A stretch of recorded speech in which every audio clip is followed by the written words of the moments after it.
Team India star allrounder Hardik Pandya ప్రస్తుతం దేశవాళీ టోర్నీలో ఆడుతున్నాడు. ఇటీవలే సయ్యద్ ముస్తాక్ అలీ ట్రోఫీలో హార్దిక్ పాండ్యా ఆల్రౌండ్ షోతో అదరగొట్టాడు. అయితే వన్డే ఫార్మాట్కు దూరమైన హార్దిక్ త్వరలో తిరిగి రానున్నాడు. అవును, ఛాంపియన్స్ ట్రోఫీకి ముందు 50 ఓవర్ల మ్యాచ్లలో హార్దిక్ రీఎంట్రీ ఇస్తున్నాడు. చాలా రోజులుగా వన్డే ఫార్మాట్కు దూరంగా ఉన్న హార్దిక్ విజయ్ హజారే ట్రోఫీలో ఆడనున్నాడు. ఈ ట్రోఫీ 50 ఓవర్ల ఫార్మాట్లో జరుగుతోంది. ఛాంపియన్స్ ట్రోఫీకి ముందు ఈ దేశవాళీ టోర్నీ హార్దిక్కి మంచి ఛాన్స్ అనే చెప్పాలి. 2023 వన్డే ప్రపంచ కప్లో హార్దిక్ పాండ్యా తన చివరి వన్డే మ్యాచ్ ఆడాడు.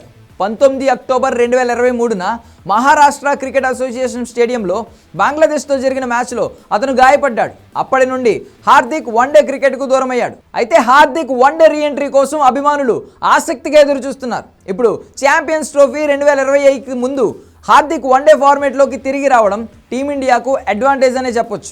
హార్దిక్ పాండ్యా విజయ్ హజారే ట్రోఫీ ద్వారా 50 ఓవర్ల ఫార్మాట్లోకి రీఎంట్రీ చేయబోతున్నాడు. బరోడా తరపున బెంగాల్తో బరిలోకి దిగనున్నాడు. హార్దిక్ తిరిగి వన్డేల్లోకి రావడంతో అభిమానులు సంతోషం వ్యక్తం చేస్తున్నారు. వచ్చే ఏడాది జరగనున్న ఛాంపియన్స్ ట్రోఫీలో హార్దిక్ పాండ్యా పాత్ర చాలా కీలకం.